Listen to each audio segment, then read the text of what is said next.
नमो अरिहन्ताणम् नमो सिद्धाणम् नमो आयर्याणम् नमो वज्रायाणम्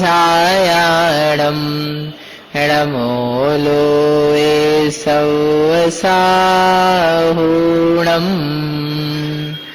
वन्दे तु सर्वसिद्धे भुवमचलमणोवमङ्गलम् पत्ते वोच्छामि समयपाहुडमिणमो सुदकेवलीभणिदम् नमः समयसाराय स्वानुभूत्या च कासते चित्स्वभावाय भावाय सर्वभावान्तरच्छिदे अनन्तधर्मणस्तत्त्वम् पश्यन्ति प्रत्यगात्मनः अनेकान्तमयी मूर्ते नित्यमेव प्रकाशता।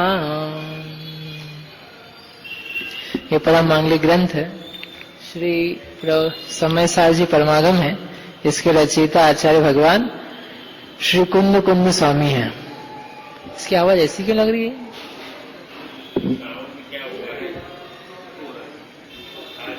ऐसा लग रहा है बात पीछे आज सुनाई दे रही है, आगे आप लोगों को सुनाई दे रहा है ठीक से?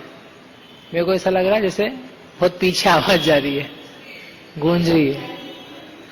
ठीक है, वो कल के हिसाब से करा होगा जाने का।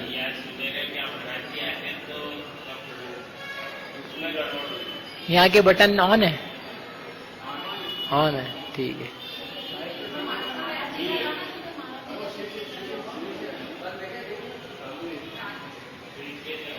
चलो, यहाँ पर तो अपन पेज नंबर 87 है। अपन ये देख रहे हैं अब क्या बताया कि देह और आत्मा भिन्न भिन्न है। इस बात की सिद्धि की गई थी। शरीर और आत्मा किसी भी प्रकार से एक नहीं है। व्यवहार नय से इनको एक कहा जाता है, तथापि परमार्थ से देह देह ही है जो अचेतन है, और आत्मा ज्ञानमयी है, चेतनामयी है, अहेतुक सत्य है। ऐसा यहाँ पर दिखाया। इसके बाद में जब ये जान लिया, अब आगे क्या करना, जान लिया हमने, मान लिया, अनुभव कर लिया किस बात का, कि यह मैं आत्मा ही हूँ, आत्मा को छोड़ करके अन्य पदार्थ नहीं हूँ। इसके बाद क्या, तो उसको बहुत सुंदर यहाँ पर आचार्य बता रहे हैं। पेज नंबर 87 पे पैराग्राफ है, पूरी उत्थानी का है। इस प्रकार यह अज्ञानी जीव अनादिकालीन मोह के संतान से निरूपित आत्मा और शरीर के एकत्व के संस्कार से अत्यंत अप्रतिबुद्ध था। क्या था? अत्यंत, यानी बहुत ज्यादा अप्रतिबुद्ध, यानी अज्ञानी था। इसने तत्व को सुनकर के भी जाना नहीं था। परंतु अब क्या हुआ बताएंगे। अज्ञानी जीव अनादिकालीन मोह की संतान, मोह की संतान यानी संतति से वंश चलता आता है ना, एक के बाद एक के बाद एक के बाद एक, तो इसे एक के बाद एक के बाद एक नया नया मोह आया करता है। और उस मोह से, मोह की जो संतति है वो निरंतर चल रही थी। उससे क्या चल रहा था? एकत्व भाव चल रहा था, आत्मा का और देह का। अब वह तत्व ज्ञान, वह अब तत्व ज्ञान स्वरूप ज्योति के प्रगट उदय होने से नेत्र के विकार की भांति, जैसे किसी पुरुष की आंखों में विकार था तब उसे वर्णादिक अन्यथा दिखाई देते थे, और जब नेत्र का विकार दूर हो गया तब वे ज्यों के त्यों यथार्थ दिखाई देने लगे। जब तक आंखों में रोग हो, कांच का रोग, कामला रोग, मोतियाबिंद, बहुत सारे रोग हो जाते ना, आपको तो पता ही होगा सा। तो जब रोग हो जाते तो कुछ का कुछ दिखाई देता है, पीला पीला भी दिखने लगता है, ना भी दिखे ऐसा भी होता है, कम भी दिखता है। लेकिन जब वो विकार दूर हो जाए फिर क्या होगा? फिर अच्छा नहीं, साफ दिखता है। अच्छा मत बोलो। अच्छा तो क्या है कि अपनी राग द्वेष से होता है, जैसा है वैसा दिखता है। आंखें बड़ी तटस्थ रहती है, आंखें तो वही दिखाती जो है सो, लेकिन देखने वाला अपनी कल्पना से उसमें अच्छे बुरे की कल्पना करता है। वास्तव में जितने संसार के पदार्थ हैं ना, अचेतन पदार्थ, वे सब वीतरागी हैं।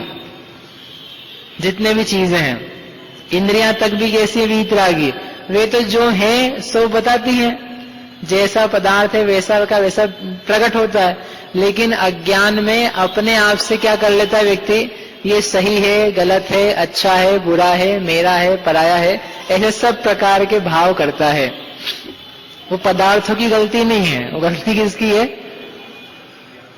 आपकी गलती।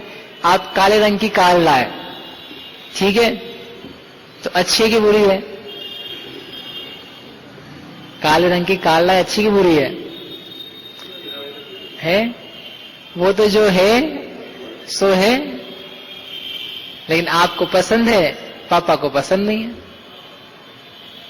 जबकि उसमें ना पसंदगी का गुण है, ना पसंदगी का गुण है, उसमें राग द्वेष जैसी कोई बात ही नहीं है। लेकिन इसको बोलते हैं मोह का संस्कार। तो जैसे ये आंख का रोग दूर हो जाने पर स्वच्छ निर्मल दिखाई देता है, उसी प्रकार यहाँ क्या प्रकट हो गया, तत्व ज्ञान स्वरूप ज्योति।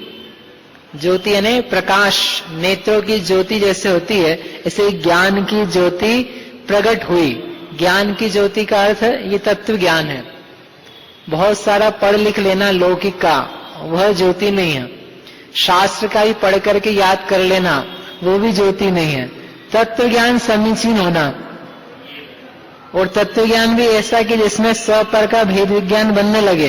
अपन क्या बहुत सारा पढ़ भी लेते हैं, लेकिन अपने को ये नहीं ख्याल में पड़ पाता कि हम इसमें से मर्म की बात क्या निकालें, इसका भावार्थ क्या निकालें।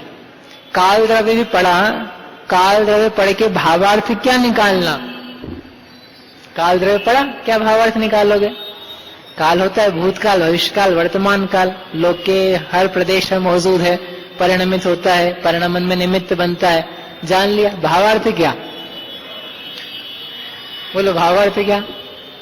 हर गाथा का भावार्थ निकालना पड़ता है ना, हर कार्य अपने स्व काल से होता है, वो निकल गया।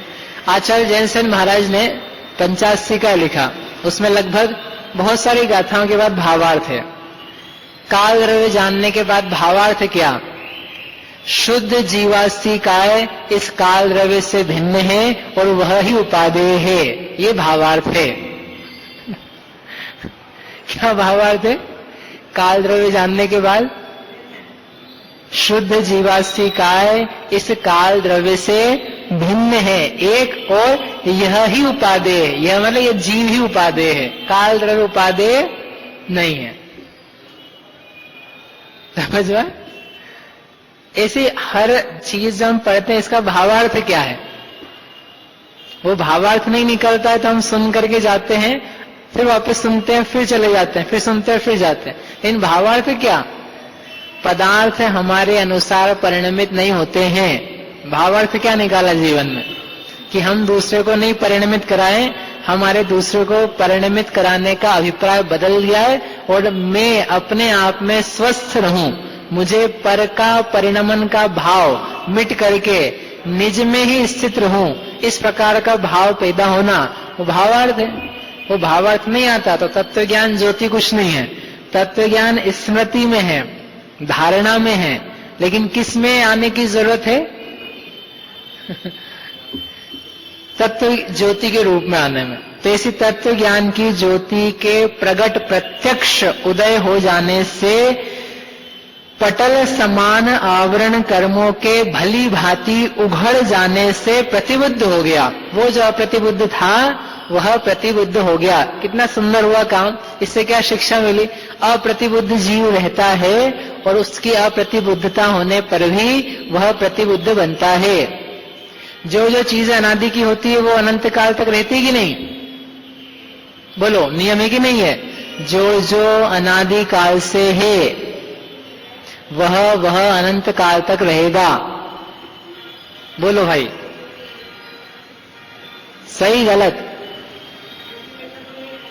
हाँ, हर अपेक्षा से रहेगा ना, जीव की अपेक्षा से रहेगा। क्यों नहीं रहेगा भाई, जो अनादि का होता है वो अनंत काल तक चलेगा। यदि ऐसा बोल, हाँ, शुद्ध तो अनादिकाल से है ही नहीं कोई जीव, अशुद्ध ही होता है अनादिकाल से। तो जो जो बोल है अर्चेश, जो जो अनादिकाल से है वो अनंत काल तक रहेगा, बराबर कि नहीं? नहीं, क्यों? मिथ्यात्व, अज्ञान, अप्रतिबुद्धता अनादिकाल से है, और जो जो अनादि का हो वो अनंत काल तक रहेगा, तो हो गया उद्धार। फिर यहाँ आपको कल से आने की कोई आवश्यकता नहीं है, क्योंकि हम जो हैं वही रहने वाले हैं। जो जो प्रारंभ होता है उसका नाश होता ही है, बराबर। दूसरा वाक्य भी है, जो जो उत्पन्न होता है, जिसका प्रारंभ होता है उसका नाश होगा। पक्का? पक्का? क्या लगेगा? कौन सी अपेक्षा है? जो जो उत्पन्न हुआ है वो नष्ट होगा। सादि अनंत काल, सम्यक्त्व, सिद्धत्व, शुद्धत्व, ये सब कैसा है? अनादि अनंत नहीं है, सादि अनंत। महावीर स्वामी भगवान मोक्ष गए तो किसी दिन गए ना, कि पहले से ही अनादिकाल से गए, और उनके मोक्ष का नाश कब हो जाएगा? नहीं, सूक्ष्म पर्यायार्थिक दृष्टि से कहेंगे तो नाश होता है, लेकिन एक स्थूल पर्यायार्थिक नए से कहें, सादि नित्य पर्यायार्थिक नए की अपेक्षा से उत्पन्न हुआ है सो नष्ट होगा ही, ऐसा कोई नियम, उत्पाद वे ध्रुव के नियम ध्यान रखना अपनी जगह है। समझ में आया? इसलिए अनादि का है तो अनंत तक चलेगा ही, ऐसा नहीं। सादी है तो नष्ट हो ही जाएगा, ऐसा नहीं। परंतु फिर भी बहुत सारी चीजें ऐसी हैं जो अनादि काल से लेकर के अनंत काल तक चलती ही है, जैसे कि जीवों का संसार, और जैसे कि जीव का सहज शुद्ध स्वभाव। जीवों का, नाना जीवों की अपेक्षा से संसार भी कब से कब तक है, चलते ही रहेगा। अपन नहीं रहेंगे तो कई लोग चिंता में आ जाते हैं, संसार में से जीव निकल के मोक्ष में जा रहे हैं, जा रहे हैं, जा रहे हैं, तो फिर संसार तो क्या हो जाएगा? खाली हो जाएगा। क्यों जी? फिर अपन लोग क्या करेंगे कि भाई कहा तुम तो यही रहोगे ना, इसका मतलब संसार खाली हो जाएगा। इसकी पंडित जी कहते थे, रविंद्र जी पंडित जी बोले, जिसको हमको नक्की हो गया कि कभी खाली नहीं होने वाला है, कि तुम्हारे जैसे चिंता करने वाले जीव जब तक रहेंगे तब तक खाली कहां से होएगा? भाई जो संसार से चिंता छोड़ दे, जो होना हो संसार का, हम तो जा रहे हैं, हम तो अपने ध्यान में लग रहे हैं, उस व्यक्ति को तो मोक्ष होगा। और जो चिंता में बैठा रहे, संसार का क्या संसार का क्या होगा? संसार में रहेगा और क्या। अरे भाई बहुत जीव है, क्यों चिंता कर रहे हो? लेकिन प्रसन्न इस बात पे हो कि हमारे संसार का अंत होता है। आचार्य कह रहे हैं अप्रतिबुद्ध से प्रतिबुद्ध होता है, बहुत भली बात है। आज भगवान नेमिनाथ स्वामी का निर्वाण महोत्सव था, निर्वाण को प्राप्त हुए। इस बात का भरोसा दिलाने का दिन था कि तुम जीव हिम्मत रखना, थोड़ा साहस रखना कि यह संसार नष्ट हो जाता है। हम भी तुम्हारी तरह संसार में भ्रमित थे, अप्रतिबुद्ध थे, परंतु निज ज्ञान ज्योति के प्रकट हो जाने से हमने अध्यवसान भावों को, अज्ञान भावों को क्या किया? दूर किया। रत्नत्रय पथ पर चल करके हमें निर्वाण की प्राप्ति हुई। नो कर्म, द्रव्य कर्म, भाव कर्म से छूट करके अनुपम, ध्रुव, अचल सिद्ध अवस्था को प्राप्त हुआ। इससे क्या विश्वास मिला? ऐसा होता है, ऐसा मुक्त हुआ जा सकता है। देखो भगवान निर्वाण चलेगा, उसका अपने कोई लाभ नहीं है। अरहंत थे तब तक तो फिर भी लाभ था, भगवान जब अरहंत थे तो फिर भी उपदेश मिल रहा था। निर्वाण हो गए तो लाभ की बात क्या है? बोलो भावार्थ क्या है इसका? क्या लाभ? भगवान को लाभ है, आपको क्या लाभ है? तो भगवान तो अरहंत दिखते हैं आपको, सिद्ध तो दिख नहीं रहे। तो अरिहंत ने बताया ना, वही तो हमसे पूछ रहे हैं कि भगवान निर्वाण गए, निर्वाण महोत्सव हुआ, उसका आपको लाभ बताओ मुझे एक।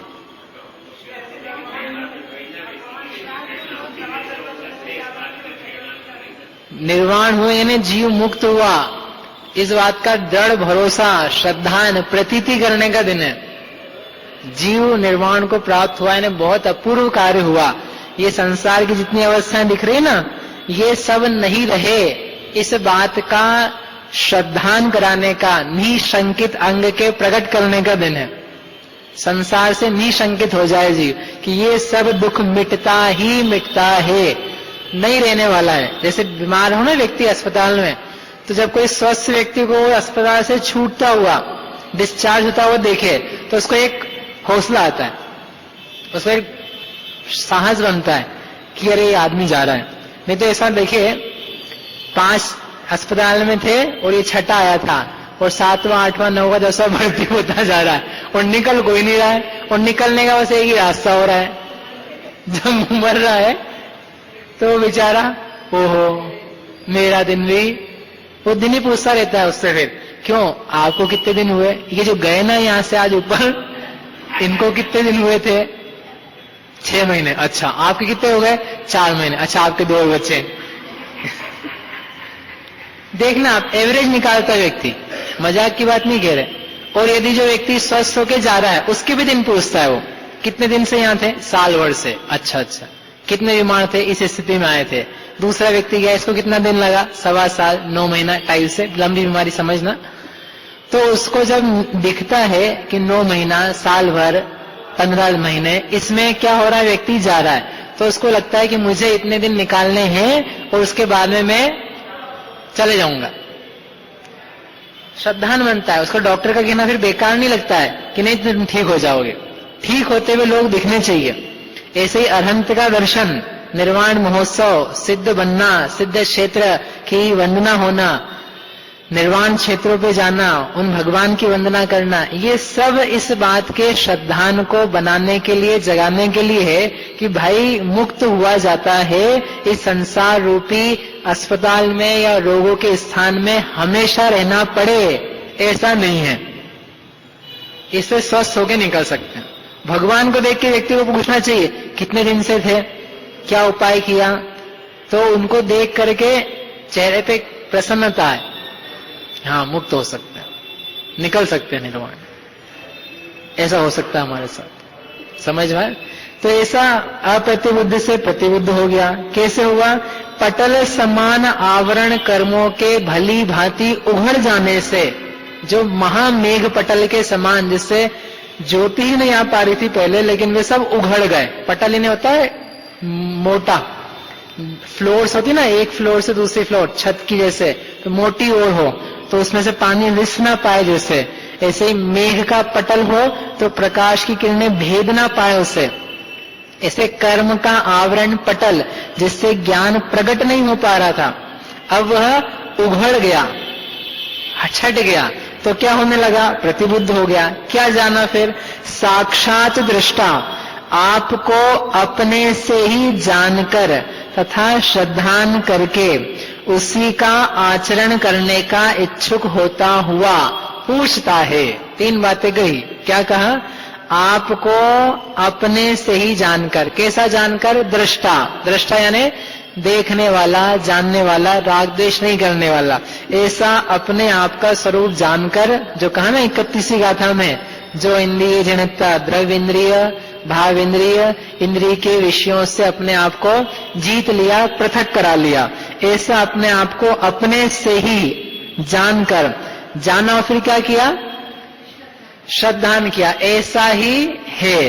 अब उसी का आचरण करने का इच्छुक, अब ऐसा ही रहा जाए। मेरा स्वभाव तो कैसा है? ज्ञाता दृष्टा, जानना देखने का, समझ में भी आ गया, एक बार स्वसंवेदन भी किया, अनुभव भी किया। अब क्या इच्छा पैदा हुई? इसी का आचरण किया जाए, इसी में लीन रहा जाए, इसी का संवेदन निरंतर हुआ जाए, अपन भी भगवान जैसे बन जाए, ऐसा इच्छा हुई। हुई कि नहीं हुई? क्यों जी? एक बार खा लिया किसी के घर में व्यंजन और अच्छा लगा, आपने ऐसा ज्ञान और श्रद्धान कर लिया, अब क्या इच्छा होती है आपकी? बार बार खाने की। तो बार बार तो वो बुलाएगा नहीं आपको, तो अपने आप से कैसे बनाओगे? तो क्या करते हैं? उससे पूछते हैं जिज्ञासु होकर के, हे देवी जी, देवी तो नहीं बोलता कोई आजकल, भाभी जी, बहन जी, ये आपने कैसे बनाया, जरा बताओ हमको भी। हमको भी मैसेज भेजो। तो ऐसे ये पूछता है शिष्य, ज्ञाता दृष्टा स्वभाव को जान के श्रद्धान करके, इस आत्मा राम को अन्य द्रव्यों का प्रत्याख्यान क्या है? इस जीव को अब अन्य द्रव्य का क्या प्रत्याख्यान है? त्याग। अब हम क्या त्याग करें? अब त्याग की बात अब आई। क्या बात आई? अब हमें क्या त्यागना चाहिए? अभी तक त्याग की बात नहीं लेकर के आए थे। देखो साल भर हो गया अपने को पढ़ते पढ़ते यहां तक पहुंचे अपन। मैं देख रहा था डेट्स निकाल करके कि चालू कब किया था। साल भर हो गया इसको चालू करे हुए, एक अधिकार ही पूरा नहीं हो पाया। बताओ क्या करें? लेकिन आप चिंता मत करो, अपन एक्चुअली साल भर पढ़ नहीं पाते हैं, बहुत सारी तो छुट्टियां चली जाती है, इसे साल भर नहीं लगा है, दिन तो कम ही लगे हैं। लेकिन ये त्याग की यहाँ पर बात लेकर के आए आचार्य। अभी तक त्याग नहीं करवाया था। इसका मतलब ये नहीं कि हम त्याग ही ना करें। ये सुनकर के क्या हो जाता है, देखो त्याग तो अब आया है, तो हम जिस त्याग की बात करें वो तो अभी आया है, लेकिन जो सदाचार संस्कार जैनों के होते हैं, श्रावकों के होते हैं, उतने तो जीव को पहले से समय सार पढ़ने के पहले होने चाहिए।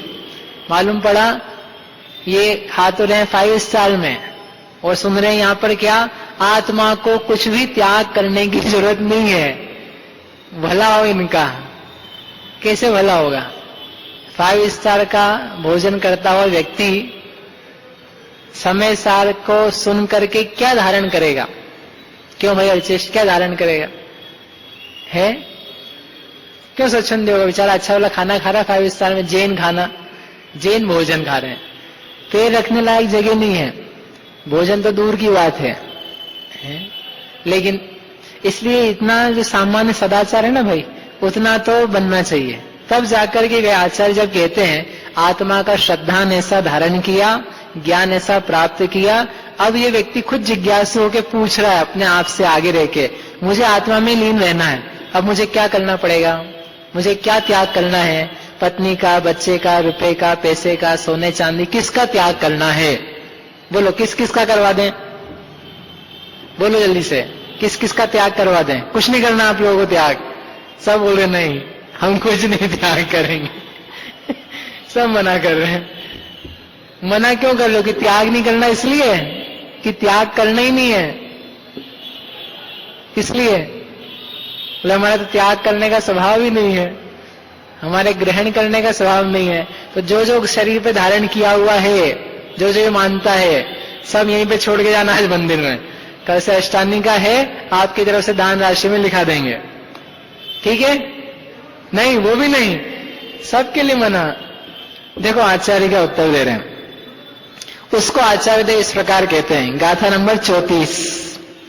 सौवे भावे जम्हा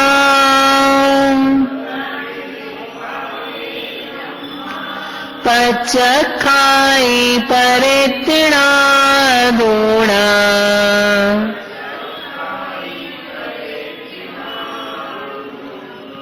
दूणम है एक्चुअली।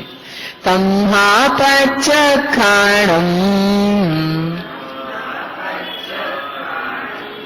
राणम नियमामुणे दौवम।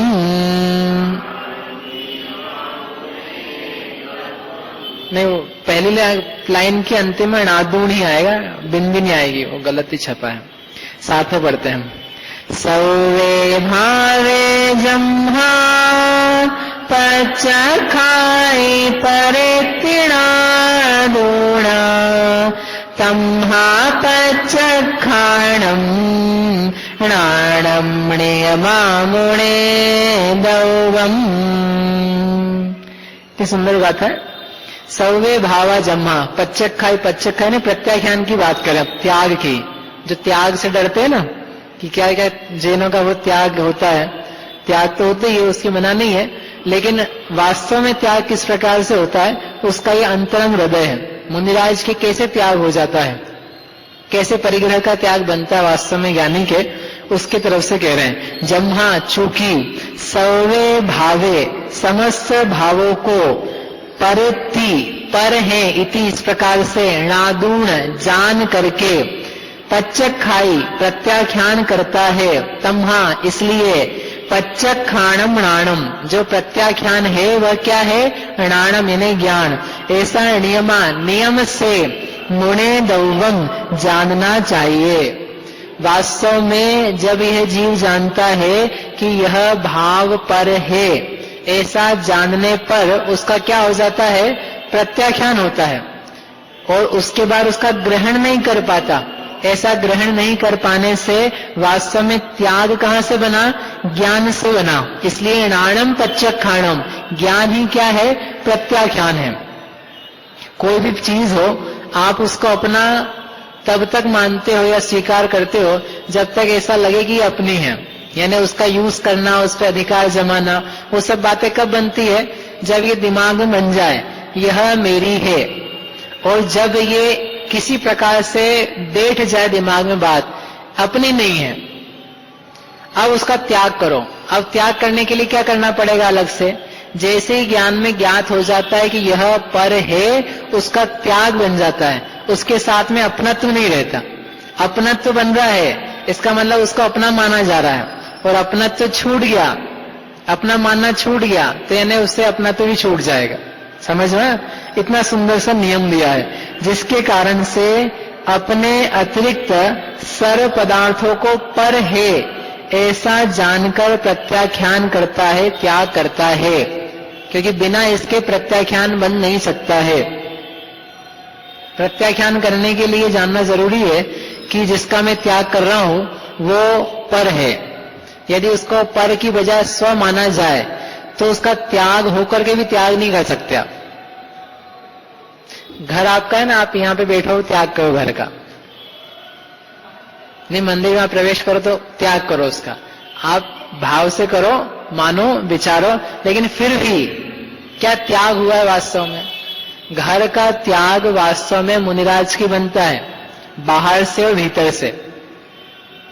आप घर से आए ना अभी हर चीज छोड़ के, तो त्याग करके आए कि नहीं घर का? निश्चय निश्चय असही असही बोल के नहीं आए, आए बोल के, घर में कोई घुस नहीं जाए। त्याग करके आता है घर से? त्याग नहीं किया है, तो घर से यहां पर आए हैं। मंदिर छोड़ करके घर जाएंगे तो मंदिर को त्याग करके जाएंगे क्या? नहीं। क्यों? मंदिर अपना था कहां जो उसका त्याग करेंगे, और घर पराया हुआ कहां जो उसका त्याग करेंगे? जो अपना बने और फिर लगे कि अपना नहीं तो त्याग हो। तो मंदिर अपना था नहीं तो त्याग उसका नहीं हुआ, और घर जो अपना नहीं है वो अपना मानना बंद हुआ नहीं, तो उसका त्याग कैसे करें?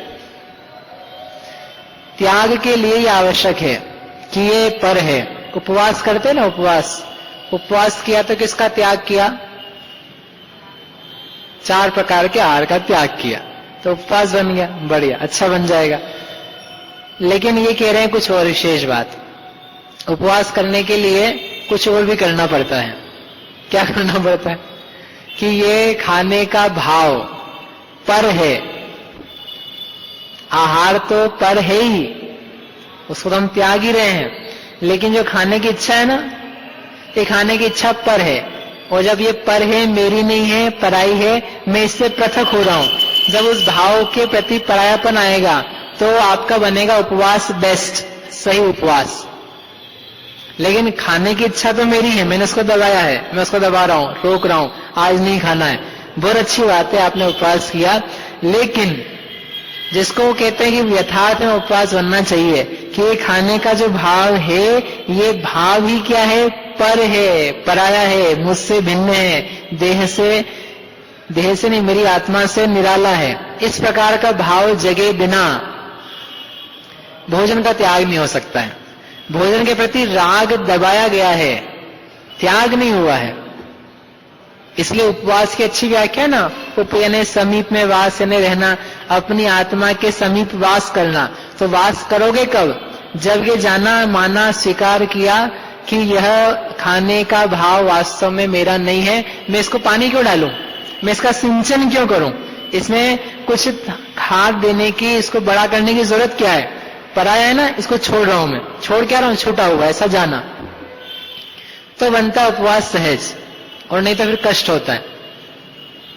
एकासना करो आप तो ये भाव करो, और उपवास करो तो ये करो, 2 टाइम का भोजन का नियम लो तो ये करो, नहीं तो बार बार लगता रहेगा खाना है। अपना स्वभाव लगता है ना जो काम, तो उसके प्रति लालयितपना रहता है। और जहां ये स्वीकार हुआ मेरा नहीं है, मेरा नहीं है, मेरा नहीं है, पराये के लिए इतने भाव नहीं आते हैं। पराये व्यक्ति के लिए सेवा करने के कितने भाव रहते हैं।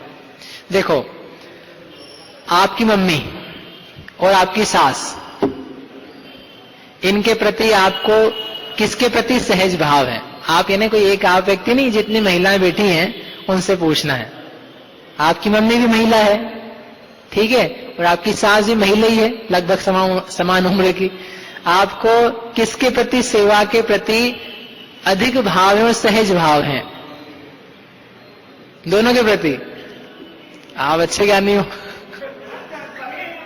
नहीं, बड़े बुजुर्ग तो हैं, हम करते भी, हम ये नहीं कह रहे आपको किसी को कि आप लोग नहीं करते, करते सब हैं और मन से भी करते हैं। फिर भी किसके प्रति भाव है अधिक? आप बता दो। चलो, आपके सास ससुर और माता पिता भी हैं, किसके प्रति ज्यादा रहता है? अपने माता पिता के प्रति। क्यों? ये हमारे हैं,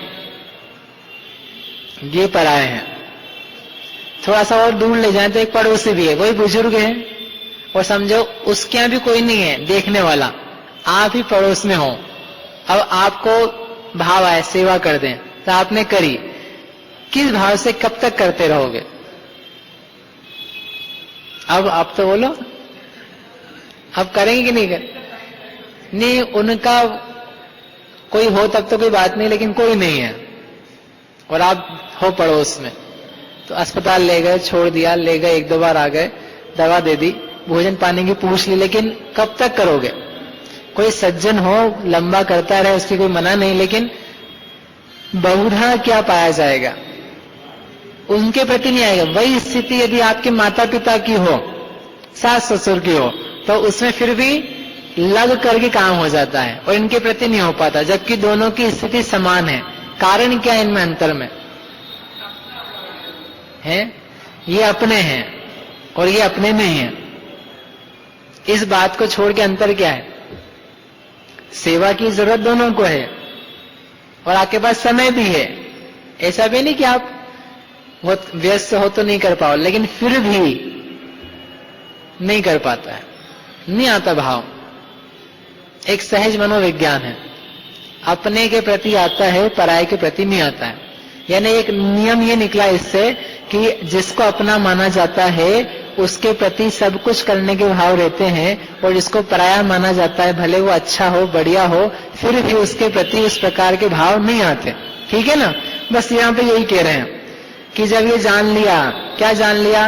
देह पराई है, देह में नहीं हूं, देह मेरा भाव नहीं है, देह मेरा स्वभाव नहीं है, देह जीव भिन्न भिन्न है, ऐसा जब जान लिया गया, और देहाश्रित जितने परिणाम हैं वे भी अपने नहीं है।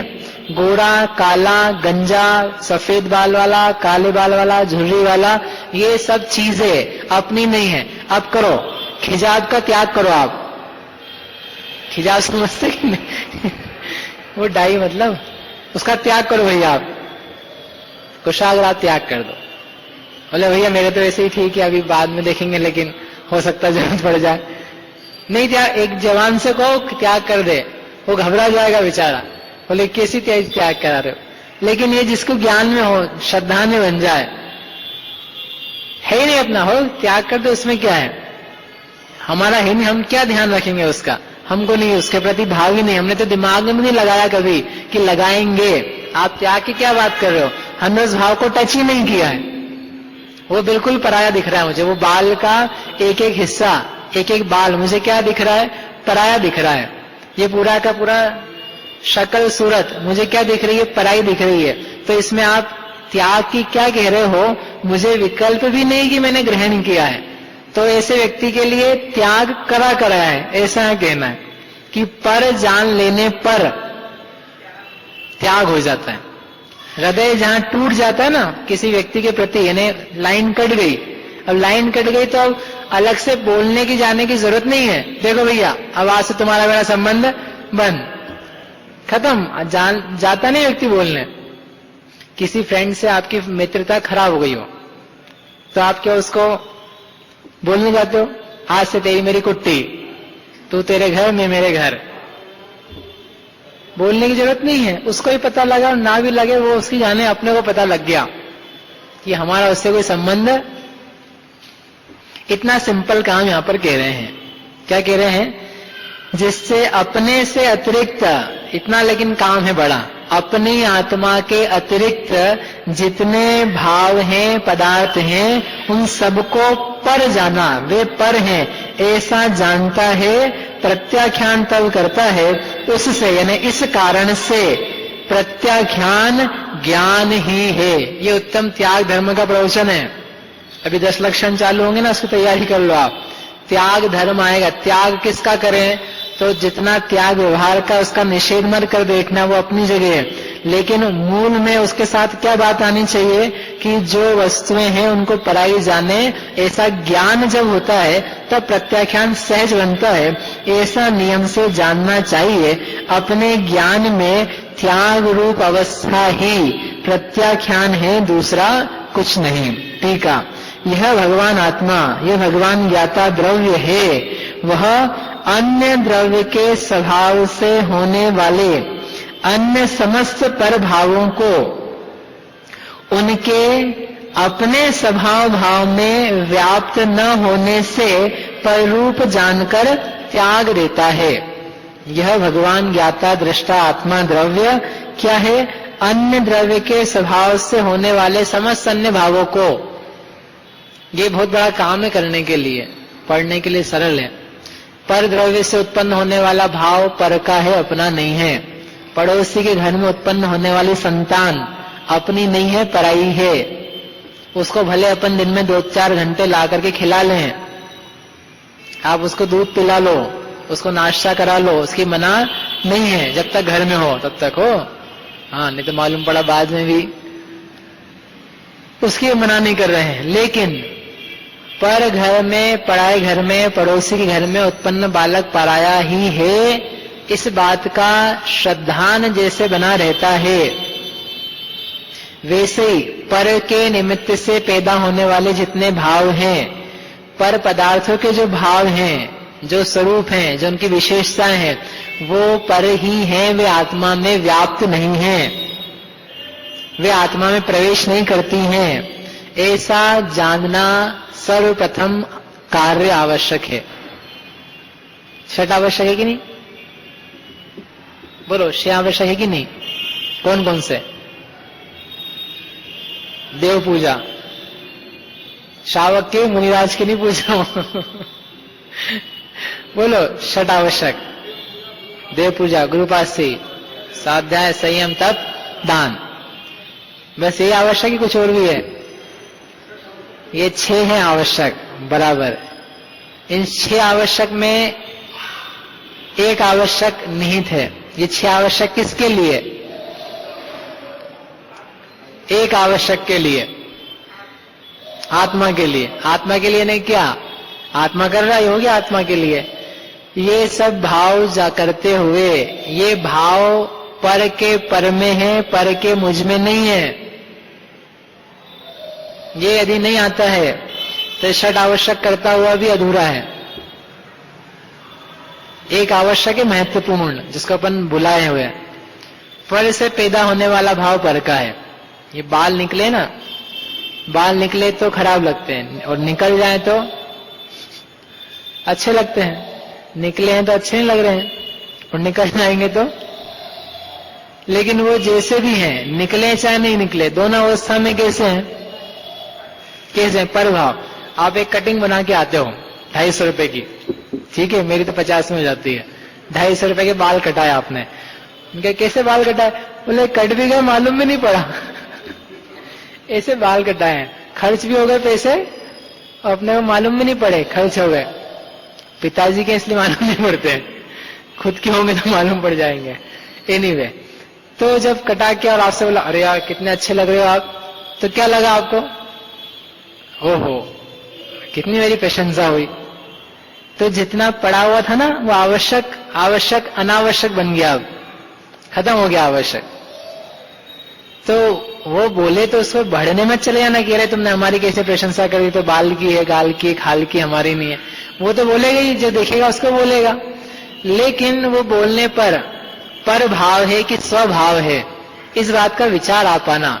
विचार यदि आ जाता है, समझना आपका उस दिन का सुनना या दर्शन करना सार्थक हुआ। दिन भर के 24 घंटे बीत गए, 4 लोगों ने आपके बारे में अच्छी बातें भी कही थी और खराब भी कही थी, और उन सारी बातों में आप घूमे, अच्छी में अच्छा लगा, बुरी में बुरा लगा, तो ये समझना कि अपना कुछ भी पढ़ने का, दर्शन करने का, पूजा करने का, स्वाध्याय, संयम, तप, दान, सारा का सारा वेस्ट हो गया आज का। जितनी देर किया था उतनी देर पुण्य बंधा, ये उसका फल रहा, तात्कालिक लाभ। परंतु जो परोक्ष परंपरागत लाभ होना चाहिए था, वो कुछ भी नहीं आया। क्यों? वहीं के वहीं है। पहले भी कोई बुरा कहता था तो बुरा लगता था, अच्छा कहता था तो फूलते थे, अभी वहीं के वहीं खड़े हैं, कुछ भी अंतर कहां पड़ा। ये आप मत देखा करो ज्यादा कि हमने पहले अष्टमी के दिन 3 हरी खाते थे, अब 2 पे आ गए, अब 1 पे आ गए, और 1 बिल्कुल पे भी नहीं आया, पानी रात को 10 की जगह 9 बजे हो गया, 9:30 बजे हो गया। इतना ज्यादा देखने की बजाय ये ज्यादा देखा करो कि मेरे स्वभाव के प्रति ललक कितनी बनी है। अपना पूरा जीवन, जैसे समझो 25 साल से धर्म के प्रति ललक जागृत हुई, और 50 तक पहुंचते चलेगी, बढ़ती हुई, फिर एकदम स्थिर हो जाएगी। 50 के बाद आदमी क्या हो जाता है? स्थिर हो जाता है, फिर ज्यादा त्याग व्याग नहीं करता। तो क्या त्याग चालू होते हैं?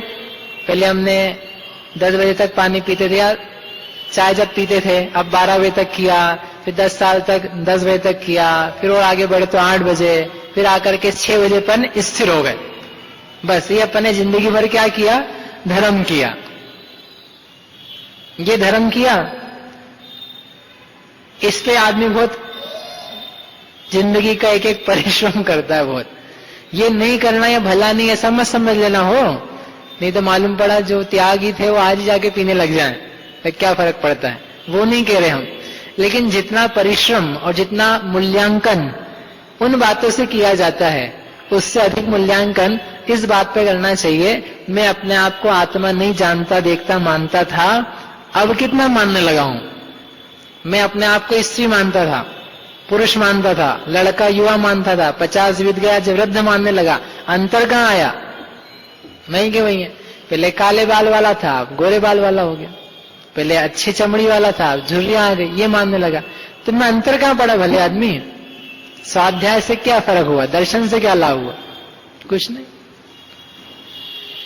ये तत्व ज्ञान जागृत होगा तो समझना कि हाँ, हमने पढ़ा है, हमने सुना है, हमने समझा है। दिन भर में आपको याद आए अपनी, क्या याद आए? बोलो भाभी, क्या याद आए? मैं आत्मा हूं, मेरा कोई रंग नहीं है, मेरा कोई नाम नहीं है, मेरा कोई कुल नहीं है, मेरी कोई जाति नहीं है, मेरा कोई रूप, रंग, ठिकाना, पता कुछ भी नहीं है। मेरा क्या है? सवर्ण गुणान विठो ओग लक्षणों निच्चम। भगवान ने जैसा मुझे उपयोग, दर्शन, ज्ञान, स्वभाव देखा है, वही मेरा स्वरूप है, वही मेरा स्वभाव है, वही सब कुछ मैं हूं, उसको छोड़ के मैं कुछ भी नहीं हूं। ऐसा यदि चिंतन बनता है जितनी देर के लिए, उतना तो अपना पड़ा हुआ काम का, और बाकी सब साफ है बाकी सब वहीं के वहीं है। आप पहले मान रहे थे मरने वाला हूं, आप वही मान रहे मरने वाला हूं, तो क्या मतलब क्या है? कुछ नहीं। मरने तो वाला, हम दोनों ही मरने वाले, बिना पढ़ा भी मरने वाला है, पढ़ने वाला भी मरने वाला है। जिंदा तो कोई नहीं रहेगा। नहीं, ज्ञानी जिंदा रहता है, ज्ञानी हमेशा जिंदा रहता है, ज्ञानी नहीं मरता है, निशंक होता है, स्वभाव में स्थित रहता है, स्वभाव को जानता है, मैं मरूंगा ही नहीं। पाणेहिम चतुहिम जीवदी जीवित सदी जो हूँ जीविदम पूर्वम, सो जीवो जो व्यवहार से, प्राणों से और अंतरंग से, चैतन्य से जीता था, जीता है, जीता रहेगा, वह जीव है। वह जीव नहीं है, यह जीव है। इसलिए मैं जीता हूं, जीता था, जीता रहूंगा, न मरा था, न मरूंगा, न मर रहा हूं। हाय मरे, हाय मरे नहीं आ रहे पंडित जी, हाय मरे वाले मतलब वो तो जिंदा ही है, बोलते हैं बार बार इसलिए बोला। नहीं, ना मर गए थे, ना मर रहे हैं, ना मरेंगे, नहीं मर सकते, इम्पॉसिबल, असंभव। ऐसा भाव बन जाए तो अपना कुछ ग्रहण हुआ स्वभाव का। ठीक है, तो ये यहाँ पर बात इतनी सी कहना चाहते हैं आचार्य कि अन्य द्रव्य के स्वभाव से होते हैं वे। अब आपको बता चुके अनेक बार, राग है, द्वेष है, मोह है, क्रोध है, और ये अंतरंग के भाव है। इसके अलावा दूसरे जो भाव है, बड़ा घर है, वो पर द्रव्य का भाव है। तुमने कहाँ घुसा है? बड़े घर की बहू, तुमने कहा बड़ा घर घुसा है ना, उनका कुल जाति परिवार क्या प्रवेश किया है? बड़े कार वाले कौन से घुस गई है? लेकिन पर द्रव्य के भावों से अपने में क्या हो रहा है? तो जब वे अपने में प्रविष्ट नहीं हो रहे हैं तो अपन क्यों उनसे हैरान है? एक दृष्टांत देके बात पूरी करते हैं कि अपनी स्थिति कैसी हो जाती है इन धन संपत्ति वगैरह को लेकर के।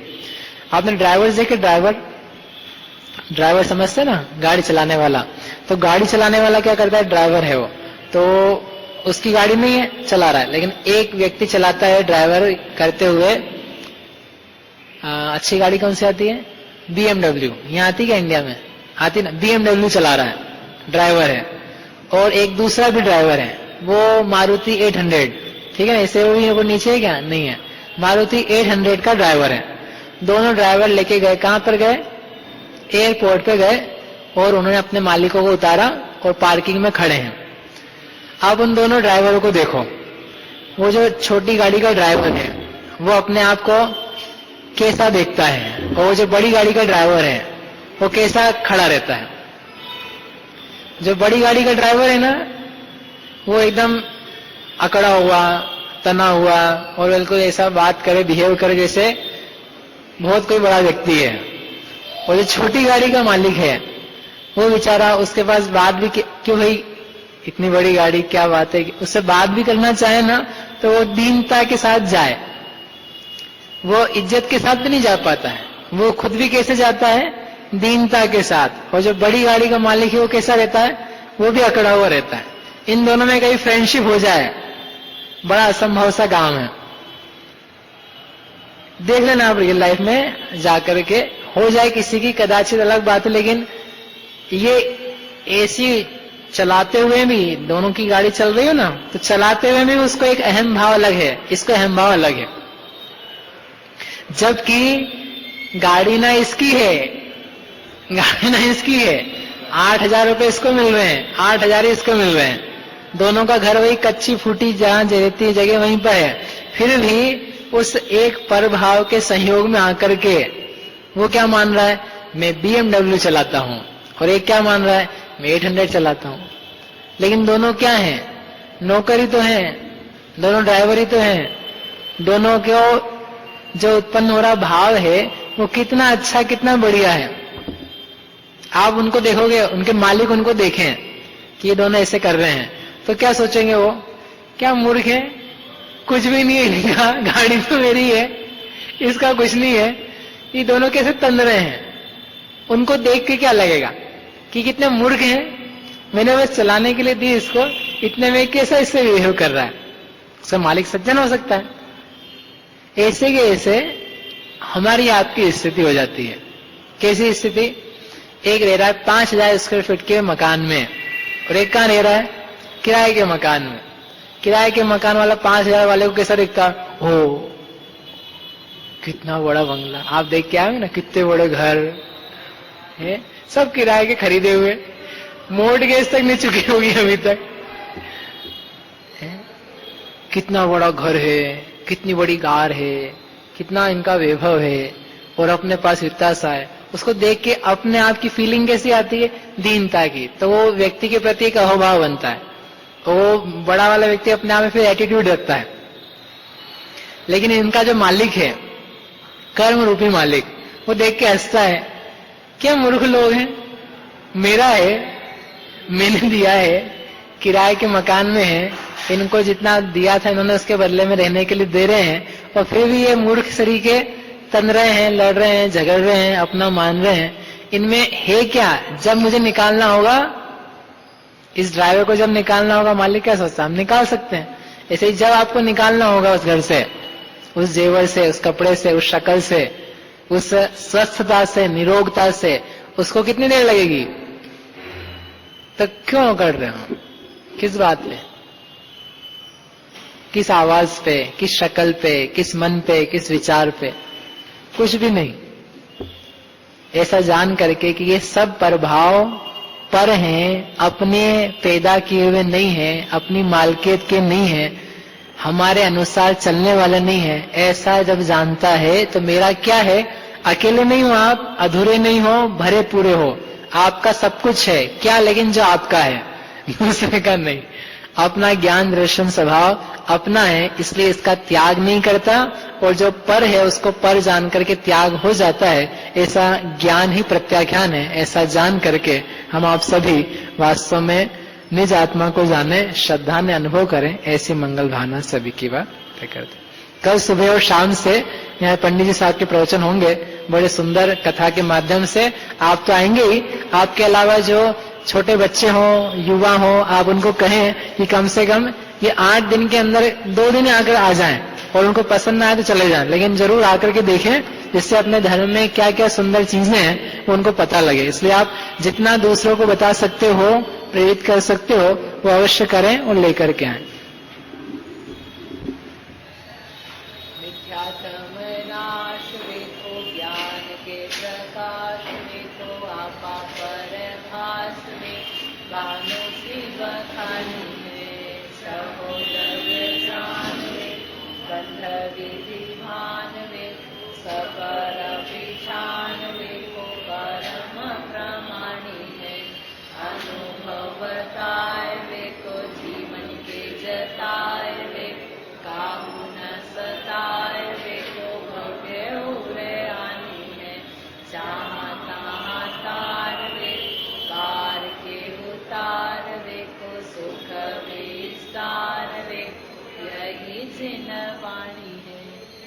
वाणी भारती